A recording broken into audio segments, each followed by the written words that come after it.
할렐루야. 우리 영광 받으신 주님께 감사의 박수 올립시다. 주님 감사합니다. 귀한 찬양해 주신 할렐루야 찬양대 감사합니다. 오늘 주님 전에 잘 오셨습니다. 오늘도 가정에서 혹은 설리내유권에서 직장에서 영상 예배 드리는 분들도 반갑습니다. 오늘 하나님이 우리 모두에게 은혜 주실 줄 믿으시기 바랍니다. 오늘 증거할 말씀의 제목 한번 따라 합시다. 고난이 주는 유익들. 우리가 인생을 살다 보면 크고 작은 수많은 고난을 당하게 됩니다. 그런데 우리가 인생 살면서 겪는 고난은 정답을 모르거나 정답이 없을 때가 참 많이 있습니다. 수학 문제는 정답이 딱딱 맞아떨어지지만 인생의 문제는 정답이 없을 때가 참 많습니다. 그럴 때 우리 그리스도인은 뭐라고 고백을 합니까? 그것은 하나님의 뜻이라고 고백을 합니다. 어떤 믿음 좋은 군인이 있었습니다. 그런데 군 생활하다가 허리를 다쳤습니다. 허리가 부러져서 1년 반 넘게 병상에 누워 있었습니다. 대소변을 받아내야 됩니다. 끔찍한 사고를 당한 것이 아니겠습니까? 회복이 될런지 기약이 없습니다. 절망이 아닙니까? 그렇게 병상에 누워 지나는데 다른 환자를 간병하는 어떤 보호자가 지나가면서 혼잣말로 이러는 거예요. 그가 불쌍했던지 혀를 차면서 젊은 분이 이렇게 다친 것은 하나님의 뜻이 있습니다 그러는 거예요. 그래서 누워있던 이 사람이 그 사람을 소리질러 불렀대요. 여보시오, 그게 무슨 말이오? 내가 다친 게 하나님의 뜻이라니 라고 하면서 싸움할 뻔했다고 고백을 합니다. 그런데 세월이 흘러 정말 하나님의 섭리는 알 수 없습니다. 허리가 부러졌던 그 군인이 말짱하게 회복되어서 지금은 건강한 사람보다 더 건강하게 살고 있다고 합니다. 분명히 하나님의 뜻이 있습니다. 오늘 시편 119편 71절 따라 합시다. 고난당한 것이 내게 유익이라. 우리가 인생 살다 보면 우리 주변에 가슴 아픈 일들이 참 많이 일어납니다. 어떤 사람은 그렇게 착한데 왜 그렇게 고난이 많을지, 어떤 사람은 그렇게 믿음이 좋은데 왜 이렇게 일찍 병들어 세상을 떠나는지, 어떤 사람은 그렇게 믿음으로 살려고 발버둥 치고 밤낮 새벽 기도하고 사는데 그렇게 어려운 일들이 끊임없이 생기는지, 날마다 말씀 붙들고 하나님 뜻대로 살려고 애를 쓰는데 그렇게 어려운 일은 계속 다가오는지 우리가 다 알지 못할 때가 많이 있습니다. 그런 분들을 향하여 주님이 말씀하십니다. 고난당한 것이 내게 유익이라. 이때 우리는 하나님 앞에 이런 질문이 저절로 나옵니다. 하나님, 왜 하나님은 하나님의 자녀에게 이런 고난을 허락하시는 겁니까? 둘째, 하나님, 그 힘들고 어려운 고난이 뭐가 유익이라는 겁니까? 하나님 앞에 따지고 싶은 생각도 든단 말입니다. 그런데 하나님은 분명히 말씀하십니다. 고난당한 것이 내게 유익이라. 이때 한 가지 우리가 구별해야 됩니다. 고난과 고생은 다릅니다. 고생은 흔히 속된 말로 생고생이라고 합니다. 내가 잘못해서, 내가 정말 어떤 죄를 지어서 겪는 어려움을 고생이라고 한다면, 고난은 하나님의 뜻 가운데 겪는 어려움이라고 할 수 있습니다. 고생은 아무리 많이 해도 보상과 상급이 없습니다. 그러나 하나님의 뜻 가운데 겪는 고난에는 반드시 하나님의 상급이 있다는 것을 아셔야 됩니다. 고난은 우리가 지은 죄의 결과가 아닙니다. 고난은 죄에 대한 징벌이 아니라는 것을 아셔야 됩니다. 고난은 믿기 어렵지만 하나님의 섭리가 담겨 있는 하나님의 손길이요, 고난은 변장하고 찾아오는 하나님의 축복이라는 것을 아셔야 됩니다. 지금은 알 수 없지만 먼 훗날 우리는 깨닫게 될 것입니다. 지금 우리가 겪는 가슴 아프고 눈물 나는 일들이 내 인생에 반드시 나쁜 것만은 아니었구나 깨닫게 될 날이 올 것입니다. 지금 당장은 우리가 괴롭고 답답한 현실이라고 생각하는 것이 먼 훗날에는 그때 그래서 오히려 내가 정신 바짝 차리고 믿음으로 살았구나 고백할 날이 온다는 것입니다. 시편 34편 19절에는 이런 말씀이 있습니다. 의인은 고난이 많으나 여호와께서 그 모든 고난에서 건지시는도다. 하나님, 왜 의인이 고난이 많다고 하십니까? 의인이라면 고난이 없어야 되잖아요, 하나님. 근데 하나님은 분명히 의인은 고난이 많다고 말씀하십니다. 왜? 하나님이 그를 쓰시려니까 고난을 통하여 훈련해야 됩니다. 연단해야 그를 쓰실 수 있다는 거예요. 하나님의 사람은 반드시 하나님 허락한 고난을 통과해야 하나님 손에 붙들려 쓰임 받는다는 것을 아셔야 됩니다. 그래서 성경 말씀 구석구석에 고난에 대하여 이렇게 말씀하십니다. 로마서 8장 17절, 자녀이면 또한 후사 곧 하나님의 후사요 그리스도와 함께한 후사니 우리가 그와 함께 영광을 받기 위하여 고난도 함께 받아야 될 것이니라 그래요. 영광을 받으려면 고난도 받으래요. 영어에 no cross, no crown이라는 말이 있어요. 십자가가 없으면 면류관도 없다는 뜻이에요. 빌립보서 1장 29절, 그리스도를 위하여 너희에게 은혜를 주신 것은 다만 그를 믿을 뿐 아니라 또한 그를 위하여 고난도 받게 하심이라 그래요. 하나님이 우리에게 은혜를 주실 때는 고난도 따라온다고 말씀하십니다. 디모데후서 1장 8절, 그러므로 내가 우리 주의 증거와 또는 주를 위하여 갇힌 자 된 나를 부끄러워하지 말고 오직 하나님의 능력을 조차 복음과 함께 고난을 받으라 그래요. 복음을 받아들이면 고난이 따라온대요. 베드로전서 3장 17절, 선을 행함으로 고난받는 것이 하나님의 뜻일진데 악을 행함으로 고난받는 것보다 나으니라 그래요. 선을 행할 때 고난이 따라온다고 주님이 말씀하시지 않습니까? 사랑하는 여러분, 고난당할 때 그 속에 담겨있는 하나님의 뜻과 섭리를 생각하고 인내하시기 바랍니다. 구체적으로 우리 인생에 어떤 고난이 찾아옵니까? 가난이라고 하는 고난이 있습니다.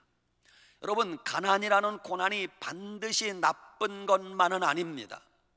여러분, 가난하다고 다 저주받은 게 아닙니다. 가난이 우리에게 주는 유익이 얼마나 큰지 아십니까? 가난을 통하여 겸손을 배웁니다.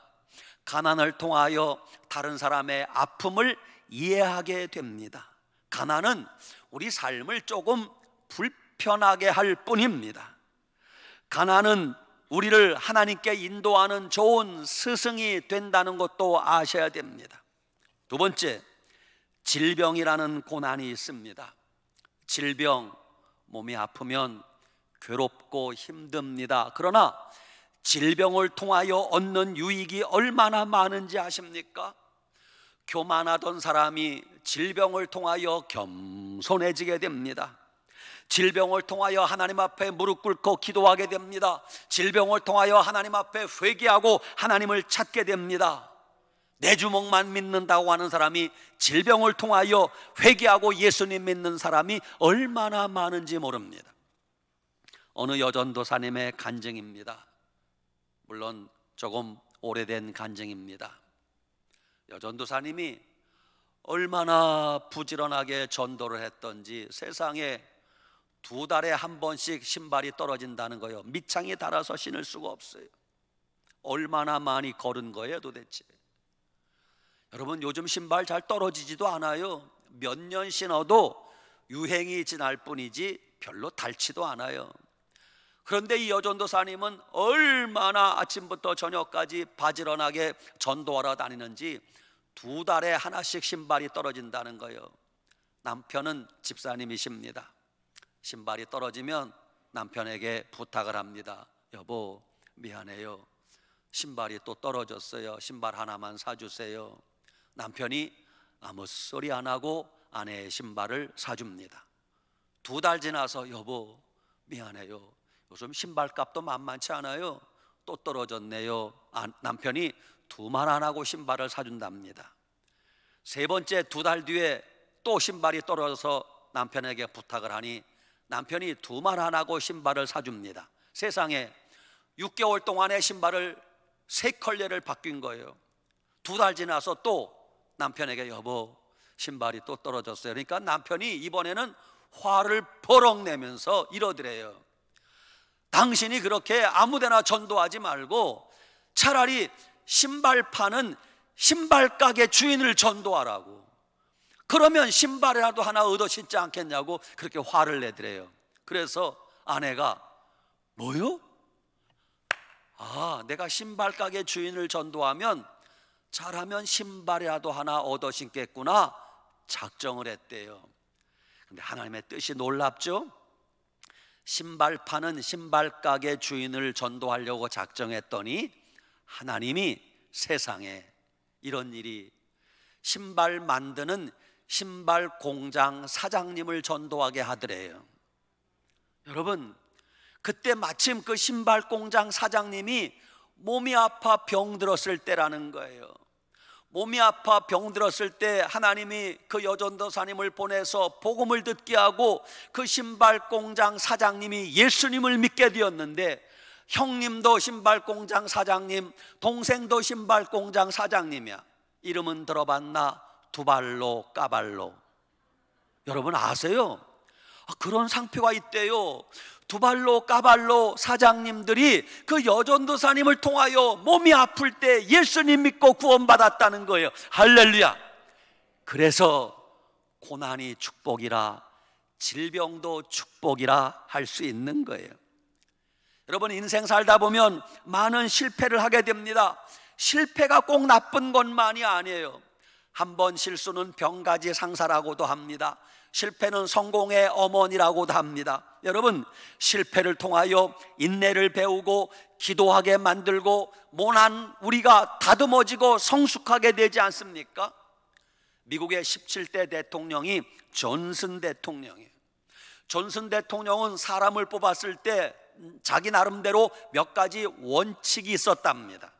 첫째, 출세한 것이 너무 빠르고 젊은 나이에 승승장구한 사람은 안 뽑았대요. 둘째, 실패 경험이 없는 사람은 뽑지 않았대요. 왜? 존슨 대통령이 판단할 때 너무 승승장구하고 일찍 출세하고 실패 경험이 없는 사람들은 남을 배려할 줄 모른대. 다른 사람의 아픔을 이해할 줄 모른대요. 자기 자신만 아는 이기적인 독불 장군이 많대요. 그런 사람은 인간미가 없다는 것이에요. 그래서 하나님이 우리에게 그런 사람 다듬기 위하여 고난을 주시는 거예요. 여러분, 고난 없이 쉽게 성공한 사람 감사하지 않아요. 고난 없이 쉽게 출세한 사람 하나같이 교만합니다. 그래서 고난이 반드시 필요한 것이에요.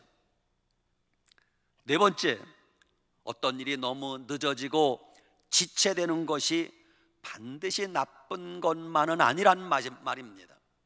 여러분, 자녀들이 대학에 들어갈 때 한 번에 척척 붙는 것도 좋겠지만 재수하고 삼수하는 것도 그리 나쁜 일만은 아니에요.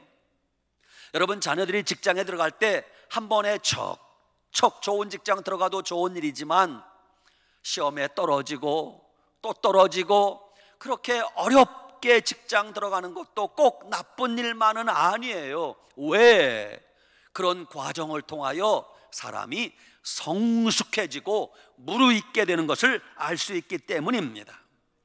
우리는 지금 너나 할 것 없이 너무 급합니다. 한국 사람의 특징, 빨리빨리, 밥도 빨리빨리, 뭐 그냥 얼마나 빨리 요구하는지, 라면도 뭐 5분 나면, 3분 나면, 1분 나면, 즉석 나면 막 쏟아져 나옵니다. 하나님은 언제나 느긋하십니다. 우리는 급해 죽겠어요. 아이고 하나님 급해요. 하나님이 기다려라. 얼마나 기다려요? 하루만 기다려라. 하나님 하루면 돼요? 그래, 내게는 하루가 천년 같고 천년이 하루 같은 이 한 가지를 잊지 말라. 도대체 무슨 말인지 모르겠어요. 여러분, 우리 교회도 오늘 여기까지 지난 날을 뒤돌아보면 감사한 게 너무너무 많습니다. 10년 전만 생각해도 우리 교회는 주차장이 없었어요. 난감했습니다. 그래서 저 아래쪽으로 수백 미터 떨어져 있는 그 먼 곳에, 그때는 비쌌어요. 그거 살려고 계약하러 갔는데 세상에 하나님이 그걸 막아주셨어요. 그게 얼마나 감사한지 몰라요. 그때는 그것을 비싼 값에 살려고 계약하러 갔는데 하나님이 강제로 막아주셨어요. 그리고 1년 지나서 세상에 거기보다 훨씬 가까운 바로 길 건너편 주차장을 절반 가격에 하나님이 주셨어요. 얼마나 감사해요. 하나님이 길 건너 주차장도 불편한 거 아시고 다시 몇 년 지나서 우리 교회 옆에 산이 있었잖아요. 그게 우리 산이 아니에요. 다른 소유주가 있어요. 우리는 그냥 먼 산만 쳐다보는 거예요. 누구든지 이 산을 들려 바다에 던지우라 하며 그 말한 것이 이룰 줄 믿고 의심하지 아니하면 그대로 되리라. 우리는 믿고 기도했을 뿐이에요. 땅 밟기 기도했습니다. 그리고 그냥 기다렸어요. 어느 날 놀라운 일이 벌어졌어요. 땅 주인이, 그때가 아마 12월 달이었을 겁니다, 교회를 찾아와서 저 산을 사라는 거예요. 우리 그거 살 돈이 없어요. 괜찮대요. 싸게 준다는 거예요.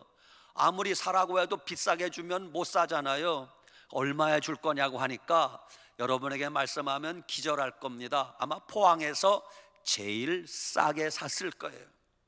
우리가 살려고 발버둥 치지 않았어요. 그분들이 먼저 와서 이 땅을 줄 테니 제발 사달라는 거예요. 얼마에 줄 거냐? 이 가격에 준다는 거예요. 이게 꿈이냐 생시냐? 얼른 당에 열어서 못 이기는 척 샀어요. 누가 했어요? 하나님이 하셨어요. 하나님이. 여러분, 목사가 한 게 아니고 장로님이 한 게 아니고 하나님이 하셨어요. 그러므로 여러분, 어떤 일이 늦어져도 너무 걱정하지 마세요. 하나님 뜻이 있을 거라 믿고 기다리시기 바랍니다. 다섯 번째, 여러분, 내 뜻대로 되는 게 다 좋은 줄 아십니까? 지나고 나면 내 뜻대로 안 된 게 얼마나 감사한지 몰라요. 아이고 하나님, 그때 내 뜻대로 됐더라면 나는 망했을 거예요. 때로는 한 장 사놓고 속주머니에 넣어놓고 화장실 가서 들다 보면서 아이고 이거 맞아야 될 텐데 이거 맞은 것 같아. 꼭 한 20억짜리 맞은 것 같아. 여러분, 그거 맞았으면 여러분 벌써 예수님 떠났어요. 안 맞은 걸 감사하시기 바랍니다. 그래서 우리는 지금 뒤늦게나마 이런 고백을 할 수 있어야 돼요. 따라합시다. 고난당한 것이 내게 유익이라. 할렐루야. 그게 두 번째, 이로 말미암아 내가 주의 율례를 배우게 되었나이다. 여러분, 우리 스스로 각자가 자기 자신에게 이런 질문해 보시기 바랍니다. 지금까지 우리가 그런 고난과 아픔이 없었더라면 여러분과 제가 예수님 믿었을까요? 여러분과 제가 지난날에 그런 눈물의 세월이 없었더라면 여러분이 지금 교회 다니고 신앙생활 했을까요? 만약 여러분과 제가 한 번도 몸이 아프거나 실패하거나 어려움 당하지 않고 인생을 살았더라면 그래도 여러분이 예수님 잘 믿고 지금 믿음으로 살 것 같은가요? 천만의 말씀입니다.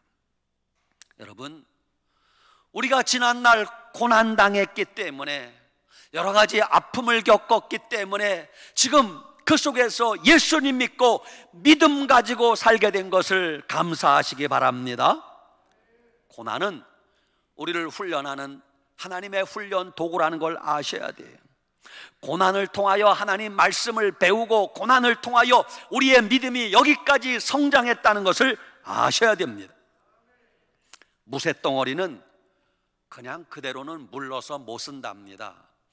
무쇠덩어리를 강철로 만들려면 3단계를, 적어도 3단계를 거쳐야 돼요. 첫째, 그 무쇠덩어리를 뜨거운 용광로 풀무 속에 집어던져야 됩니다.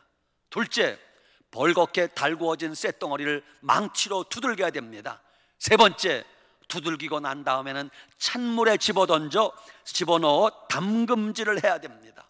이런 과정을 거쳐야 그 무쇠덩어리가 단단한 강철이 되어서 모든 면에 쓸 수 있는 것이에요. 무쇠덩어리를 뜨거운 용광로불 속에 집어던지면 아이고 뜨거워, 아이고 뜨거워, 얼마나 뜨겁겠습니까? 그 벌겋게 단 쇳덩어리를 꺼내서 망치로 두들기면 얼마나 아프겠어요? 그만 때려요, 아파 죽겠어요. 그 무쇠덩어리를 찬물에 집어던지면 얼마나 차갑겠어요? 아이고 차가워 죽겠네. 우리 인생도 마찬가지예요. 다듬어지지 않은 우리 인생, 훈련되지 않은 우리 인생을 하나님이 때로는 용광로 속에 집어넣고, 때로는 망치로 두들기고, 때로는 찬물 속에 집어던지고, 그래서 우리를 하나님이 우리를 연단하여 하나님이 쓰시는 정금 같은 일꾼으로 만드시는 것을 믿으시기 바랍니다. 우리나라 대한민국은 국가적인 고난을 겪은 민족이에요. 왜? 하나님이 우리 민족을 말세지 말에 제사장 국가로, 세계 속에 복음 전하는 민족으로 쓰기 위하여 하나님이 우리 민족에게는 국가적인 고난을 겪게 하셨어요. 최근에는 일제 35년 일제 강점기를 겪으면서 나라를 빼앗기고 우리 말도 못 쓰고 얼마나 고통을 당했습니까?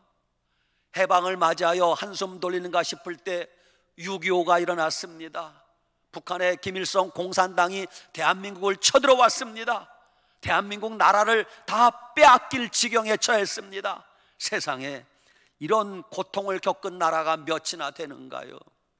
그 고통을 겪으면서 우리는 하나님의 은혜로 새벽마다 부르짖어 기도하고 밤마다 하나님께 기도했더니 하나님이 88 올림픽을 기점으로 대한민국을 세계 속에 드러나게 하시는데, 이제는 하나님께서 걷잡을 수 없을 정도로 축복하시는 것을 누구나 다 알게 되었어요.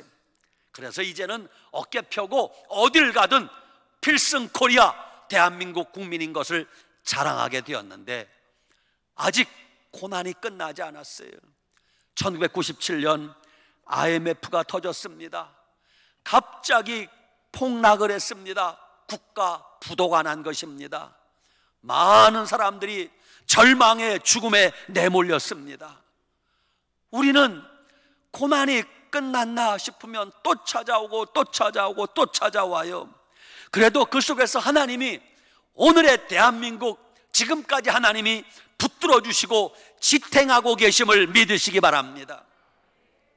IMF 때 국가 부도가 났습니다. 물론 우리가 금모기도 했지만 그것 가지고는 안 돼요. 우리가 어려움에 처했을 때 세계가 외면을 했습니다. 대한민국 국가 부도야, 돈 빌려주면 못 받을 거라고 거들떠보지 않을 때 우리나라를 도와준 나라가 독일이에요. 독일 도이치방크라는 은행에서 대한민국에 거금을 빌려주어서 IMF를 벗을 수 있었다고 해요. 그러면 독일은 괜히 우리나라에 IMF를 겪는 대한민국에 돈을 빌려준 줄 아십니까? 그렇지 않습니다. 독일 사람들은 치밀한 사람들이에요. 독일 사람들이 대한민국의 회복 가능성, 성장 가능성을 5가지로 봤대요. 첫째, 대한민국은 문맹자가 거의 없다는 거예요. 대한민국의 학력 수준이 세계 최고라는 것입니다. 여러분, 우리나라 사람들은 글을 못 읽는 사람이 거의 없어요. 문맹률이 거의 제로에 가까울 정도로 학력이 높다는 거예요. 지금 장로님 기도하신 것처럼 아프가니스탄 사태를 보면 가슴이 아픈데, 아프가니스탄은요, 미군이 20년 동안 100조 원을 쏟아부어도 가망이 없다는 거예요. 그 중에 한 가지 원인이 뭔 줄 아세요? 아프가니스탄 군인들이 세상에 글을 읽는 사람이 2%에서 5%밖에 안 된대요. 아무리 가르쳐도 난 놓고 기억자도 모른다는 거예요. 가망이 없다는 거예요. 그런데 대한민국은 문맹률이 제로다, 가망이 있다는 것을 독일은 보았다는 거예요.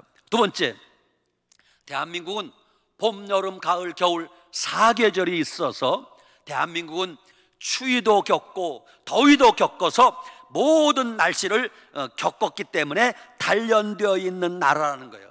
대한민국은 어떤 환경에 내놓아도 그것을 견딜 수 있는 적응력이 있기 때문에 희망이 있다고 봤다는 거예요. 세 번째, 대한민국이 북한과 대치하고 있지만 대한민국 남자들은 전부 군대를 갔다 왔기 때문에 다 총을 쏠 줄 안다는 거예요. 여러분, 총 쏠 줄 아는 남자들이 다른 나라 남자들이 다 그런 거 아니에요.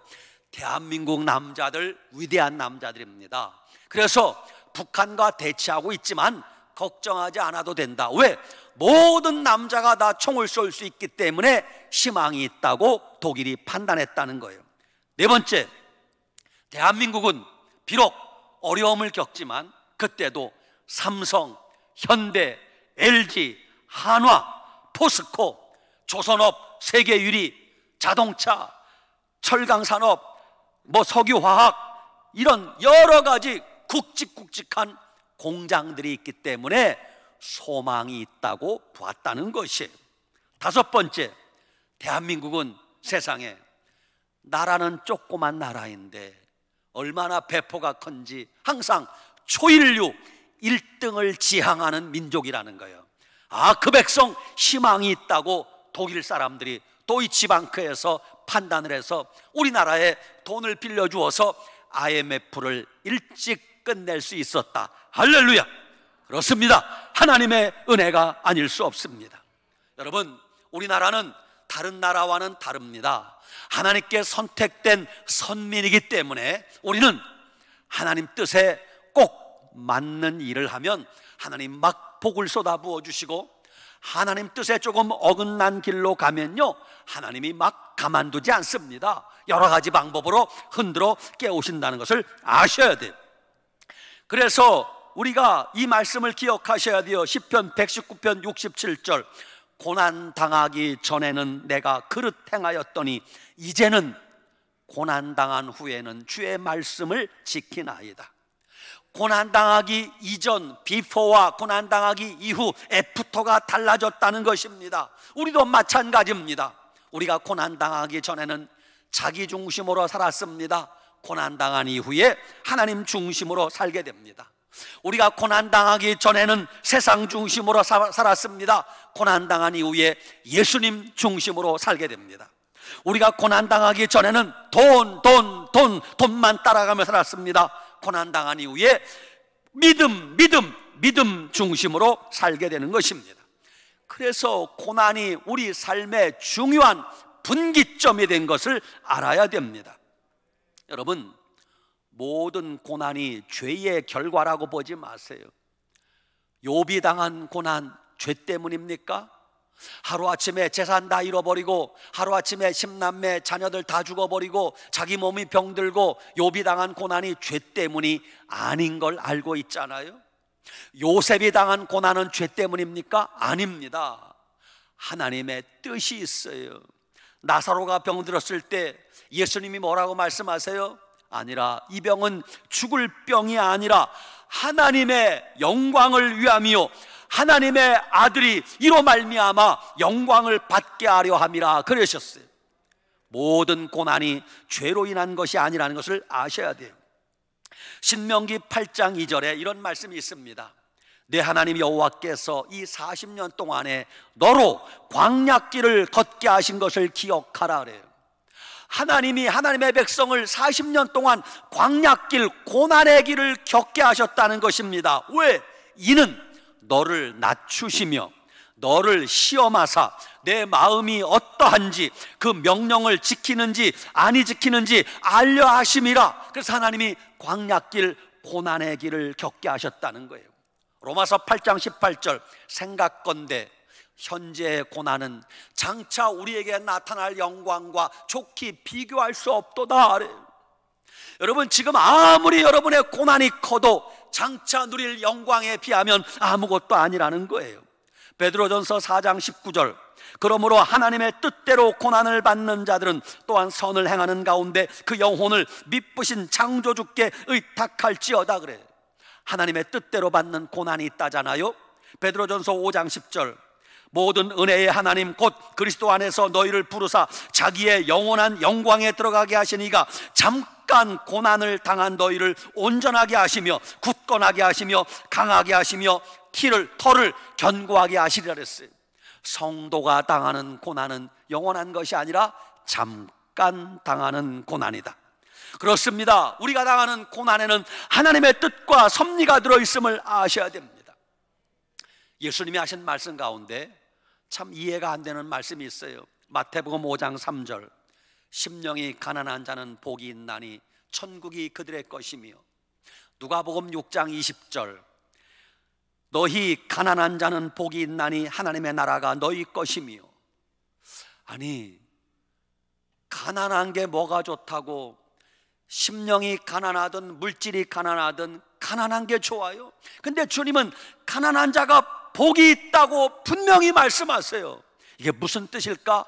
깊이 생각해 보시면 이런 뜻입니다. 역설적으로 이런 생각해 보시기 바랍니다. 지금 어떤 사람이 인생을 사는데 예수님도 안 믿어요, 교회도 안 다녀요. 근데 그 사람이 예수님도 안 믿는데 돈 잘 법니다. 예수님도 안 믿는데 떵떵거리고 잘 쌉니다. 예수님도 안 믿는데 몸 아픈 것이 하나 없고 건강하게만 잘 삽니다. 교회도 안 다니는데 좋은 직장 다니고, 교회도 안 다니는데 좋은 아파트에 고급 자동차 굴리고 떵떵거리고 잘 삽니다. 질문, 그 사람이 앞으로 그냥 그대로 예수님 믿을 확률이 얼마나 될까요? 제로입니다. 없습니다. 그 사람은 예수님 안 믿는데도 돈 잘 벌고 건강하고 떵떵거리고 잘 사는 사람은 절대 예수님 안 믿습니다. 그냥 그대로 살다가 지옥 가는 것이에요. 대단히 죄송하지만 그런 분들이 예수님 믿고 구원받으려면 어떤 일이 벌어져야 됩니까? 정말 말씀드리기 죄송하지만 그런 분들이 예수님 믿고 구원받으려면요, 망해야 됩니다. 철저히 망해야 됩니다. 병들어야 됩니다. 실패해야 됩니다. 누명을 뒤집어 쓰고라도 감옥에 가야 됩니다. 억울한 일을 당하면서 재판정을 드나들어야 됩니다. 그래야 그 사람이 예수님 믿고 구원받을 기회가 생기는 것이에요. 그래서 고난이 축복이라고 하는 것이에요. 아버지 가슴에 못질하고 집을 떠났던 탕자를 생각해 보세요. 탕자가 언제 아버지 집으로 돌아옵니까? 돈 다 잃어버리고 친구도 다 떨어지고 이제는 하루 세끼 입에 풀칠도 할 수 없어지니까 알거지 상거지가 되고 나니까 그제서야 천부여 의지 없어서 손들고 옵니다. 아버지 집으로 돌아오지 않아요? 탕자는 거지된 게 축복인 걸 알 수 있어요. 하나님 말씀에 불순종하고 도망가던 선지자 요나가 언제 말씀에 순종하게 됩니까? 도망가다가 풍랑을 만납니다. 배가 다 깨져서 죽게 되었습니다. 바다에 던져져 물고기 뱃속에 들어갑니다. 거기서 사투를 벌이며 회개하고 기도할 때 선지자 요나가 다시 순종의 길로 돌아서게 되는 것입니다. 그렇습니다. 하나님의 뜻 가운데 당하는 고난은 우리를 회개하게 만듭니다. 그 고난은 우리를 하나님 앞에 엎드려 기도하게 만들고 하나님께 돌아오게 만드는 축복의 손길인 걸 기억하시기 바랍니다. 어떤 사람이 멋있는 사람인 줄 아십니까? 고난 중에도 믿음으로 승리한 사람이 멋있는 사람이에요. 어떤 사람이 아름다운 사람인 줄 아십니까? 고난을 겪으면서도 끝까지 끝까지 믿음을 지킨 사람이에요. 어떤 사람이 위대한 사람인 줄 아십니까? 온갖 핍박과 고난 속에서도 끝까지 믿음을 지킨 사람이 위대한 사람입니다. 결론입니다. 사랑하는 여러분, 여러분의 삶에 요즘 어떤 어려움, 고난이 있습니까? 그 고난은 적어도 여러분이 예수님을 믿고 계시다면 그 고난은 하나님의 축복이요 사랑의 손길인 걸 믿으시기 바랍니다. 그 고난을 통하여 우리는 더욱더 하나님 앞에 기도하게 되고 더욱더 하나님을 찾게 되고 회개하게 된다면 그 고난은 축복이라고 당당히 고백할 수 있는 것입니다. 고난당한 것이 내게 유익이라 이로 말미암아 내가 주의 율례를 배우게 되었나이다. 이 고백이 여러분과 나의 고백이 될 수 있길 바랍니다. 반드시 그 고난을 통하여 하나님의 뜻이 이루어지고 영광 돌리는 그날이 올 것입니다. 절망하지 말고 낙심하지 말고 고난 중에 끝까지 주님 의지하며 믿음으로 승리하는 우리 모두 되시길 축원합니다. 아멘. 기도합시다. 아버지 하나님 감사합니다. 하나님, 우리 삶에 크고 작은 시험과 고난이 많을지라도 그 속에 하나님의 뜻이 담겨 있음을 알았습니다. 하나님의 사랑이 들어있음을 알았습니다. 고난 중에 낙심하지 말고 더 주님 앞에 기도하며 인내하며 끝까지 승리하는 우리가 되게 하여 주시옵소서. 마지막 우리도 이 고백할 날이 오게 하여 주시옵소서. 고난당한 것이 내게 유익이라 이로 말미암아 내가 주의 율례를 배우게 되었나이다. 이 고백을 하며 하나님 앞에 감사하며 눈물 지을 수 있는 그날이 오게 하여 주시옵소서. 예수님 이름으로 축복하고 기도 올리옵나이다. 아멘.